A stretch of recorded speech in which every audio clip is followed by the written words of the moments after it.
talking of achievements, you raced at Le Mans 14 times, an achievement in itself. But you got on the podium, the overall podium. I know. That was the greatest thing. Is that the biggest achievement in your racing career? It is really. Well, being on a grid, they're so equal. Sitting on a grid with Emerson Fittipaldi. This Mount Everest of being a Grand Prix driver. It's such a peak to achieve when you look back. Yeah. Because when you think of the 24 cars on the grid back then, and every Premier League football team has got 24 professionals, and that's in England, and there's 20 teams times 24, that's about 480 players at the peak of their game. There's just 20 racing drivers from around the world, on the planet, on a Grand Prix on the top of the planet. And you did it. It's amazing. No spoon. I never bought any drives or anything. No sponsorship. Nothing behind me. Just sort of got their own talent. That achievement as opposed to being on the Le Mans. That was the biggest tear-jerking moment with Stanley. It was the old podium. The last time the old balcony was used. And being a racing fan, I love the heritage of our sport. And it was we were the only private team, the top six. It was the two Silk Cut Jaguars beat us. Oh, wow. The factory Porsche with Derek Bell was behind us, which we enjoyed that. And then the factory Nissan and the factory Toyota.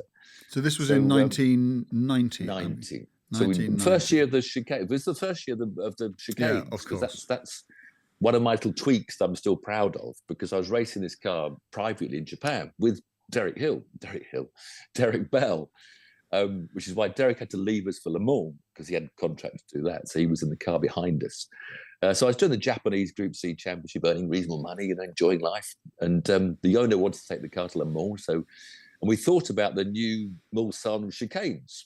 And I'd worked out that the Fuji Straight, which used to be started with a really good fast corner, was about the same length as the three new straights. Yeah. So we bought the long tail that Porsche said everybody must buy, because they make a lot of money every year. And it's still going to be a long tail track at Le Mans. But we got our own little single plane rear wing and did the test at Fuji and worked out that we thought that the high tail would be the way to go at Le Mans. And sure enough, it was.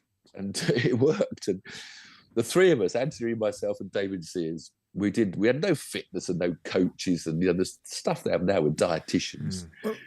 We did single stints all the way, because Porsche is much more physical than the modern cars nowadays. Really heavy steering and heavy gear change and everything. Yeah, can we just talk about that sort of thing? Because I've often wondered, and I've spoken to guys like Derek Bell about this, but I still find it astonishing that you guys got in those cars, no air conditioning, which they have now. Full body ground effect cars, and you go off and I've driven those cars around tracks, but maybe for 5-6 laps at a time. You would go off and you would do a full stint in this unbelievable and so no power steering, unbelievably heavy, massive G-force, and yet you say you did no specific training for it, and you didn't have nutritionists or massage people or anything like that at all. Did you have to go to bed for a fortnight afterwards, or pretty much so?